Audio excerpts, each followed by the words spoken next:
Hello children, we're on to chapter 20, Medals for Beamish and Buttons. Off we go.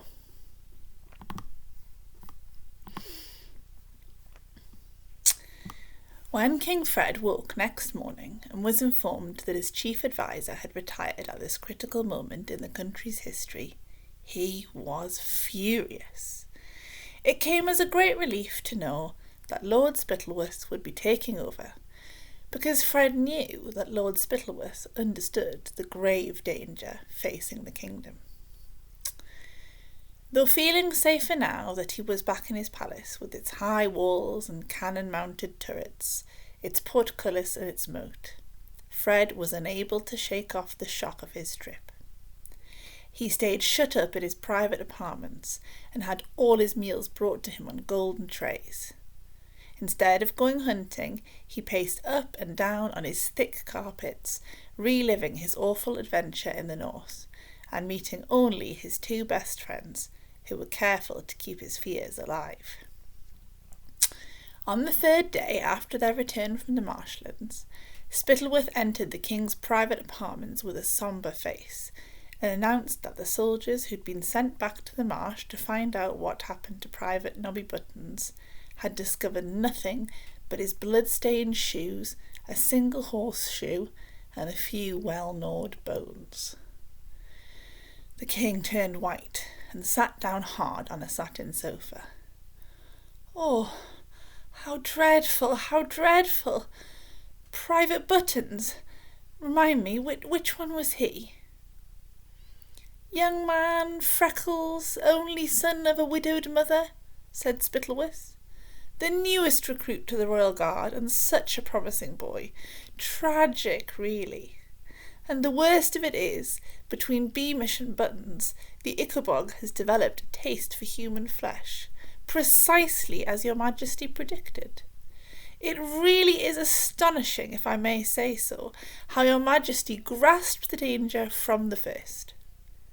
But what is to be done, Spittleworth, if the monster is hungry for more human prey?"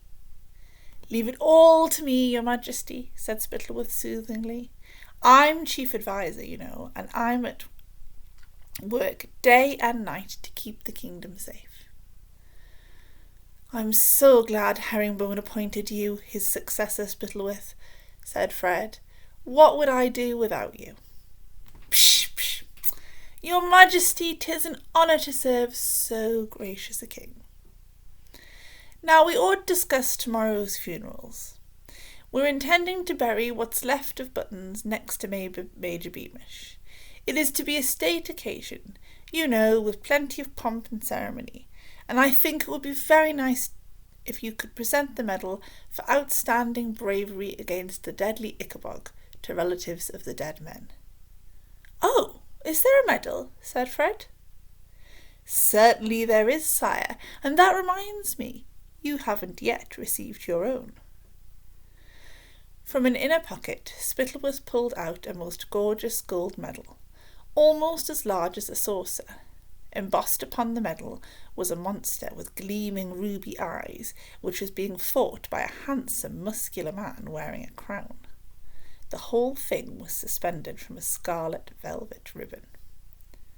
"Mine?" said the king, wide-eyed. "But of course, sire," said Spittleworth. "Did your Majesty not plunge your sword into the monster's loathsome neck? We all remember it happening, sire." King Fred fingered the heavy gold medal.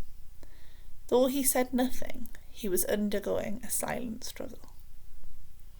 Fred's honesty had piped up in a small, clear voice. "It didn't happen like that. You know it didn't. You saw the Ickabog in the fog. You dropped your sword and you ran away. You never stabbed it. You were never near enough." But Fred's cowardice blustered louder than his honesty. "You've already agreed with Spittleworth that that's what happened. What a fool you'll look if you admit you ran away." And Fred's vanity spoke loudest of all. After all, I was the one who led the hunt for the Ickabog. I was the one who saw it first. I deserve this medal, and it will stand out beautifully against that black funeral suit." So Fred said, "Yes, Spittlewith, it all happened just as you said. Naturally, one doesn't like to boast." "Your Majesty's modesty is legendary," said Spittlewith, bowing low to hide his smirk. The following day was declared a national day of mourning in honour of the Ickabog's victims. Crowds lined the streets to watch Major Beamish and Private Button's coffins pass on wagons drawn by plumed black horses. King Fred rode behind the coffins on a jet-black horse, with the medal for outstanding bravery against the deadly Ickabog bouncing on his chest and reflecting the sunlight so brightly that it hurt the eyes of the crowd. Behind the king walked Mrs. Beamish and Bert, also dressed in black, and behind them came a howling old woman in a ginger wig, who'd been introduced to them as Mrs. Buns, Nobby's mother.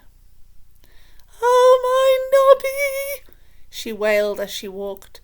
"Oh, down with the awful Ickabog who killed my poor Nobby!" The coffins were lowered into graves, and the national anthem was played by the king's buglers. Button's coffin was particularly heavy because it had been filled with bricks. The odd-looking Mrs. Buttons wailed and cursed the Ickabog again, while 10 sweating men lowered her son's coffin into the ground.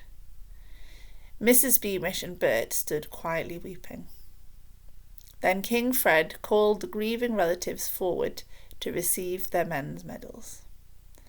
Spittlewith hadn't been prepared to spend as much money on Beamish and the imaginary Buttons as he'd spent on the king, so their medals were made of silver rather than gold.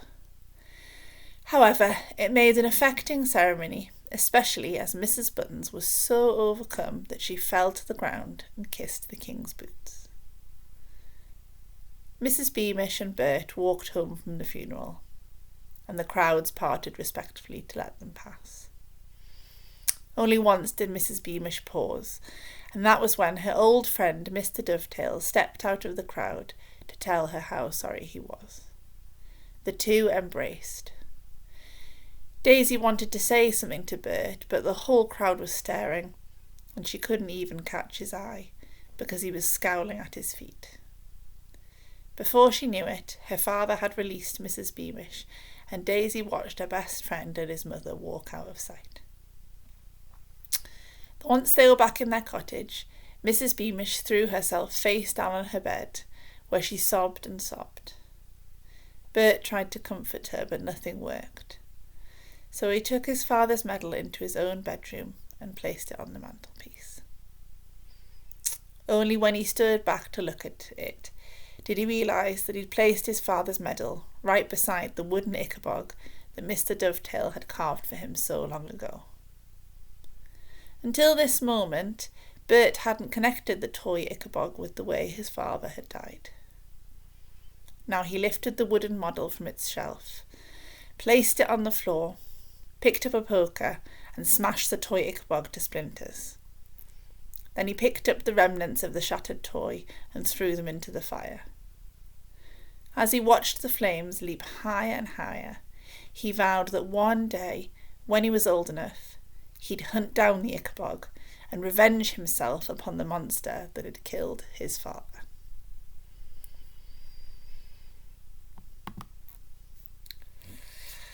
Right, well, children, that was a bit sad, wasn't it? I wonder what's going to happen next. Have fun listening to the next chapter. See you soon.